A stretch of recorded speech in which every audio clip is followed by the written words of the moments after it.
सुबह के 5:30 बजे थे।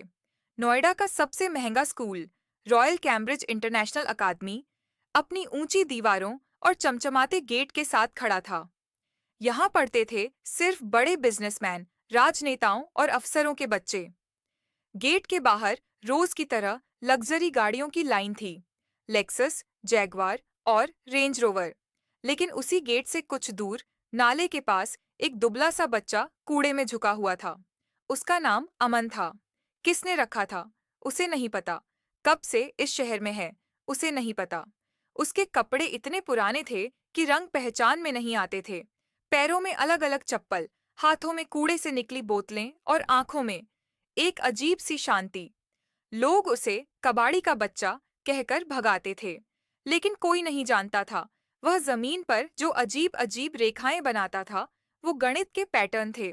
स्कूल के अंदर आज स्कूल में खास हलचल थी।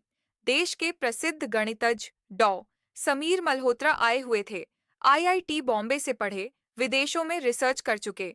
उनकी एक पहचान थी, मल्होत्रा पैराडॉक्स, एक ऐसा गणितीय प्रश्न जिसे पिछले 18 सालों से कोई हल नहीं कर पाया था। डॉ समीर कठोर स्वभाव के थे। कारण था उनका खोया हुआ बेटा। 6 साल पहले कुंभ मेले में उनका 3 साल का बेटा भीड़ में गुम हो गया था। नाम था अमन। उसके बाद से गणित ही उनकी दुनिया बन गया। आज उन्होंने वही असंभव सवाल बोर्ड पर लिखा। पूरा क्लास सन्न था। एक छात्र हंसते हुए बोला, सर, जब आप नहीं सुलझा पाए तो कोई और कैसे करेगा।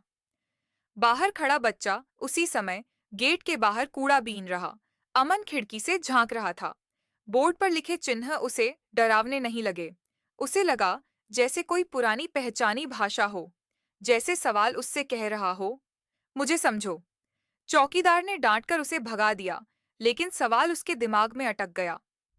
आधी रात रात के 12 बजे अमन बस स्टैंड के पीछे पड़े कार्डबोर्ड पर लेटा था।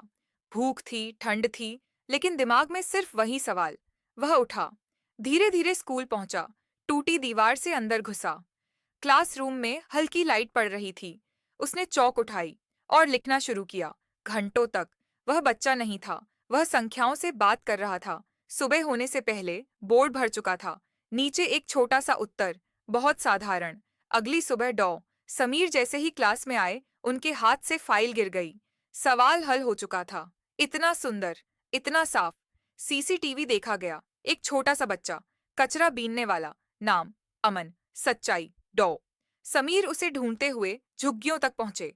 जब उन्होंने अमन का हाथ पकड़ा तो देखा हथेली पर चांद के आकार का जन्म चिन्ह।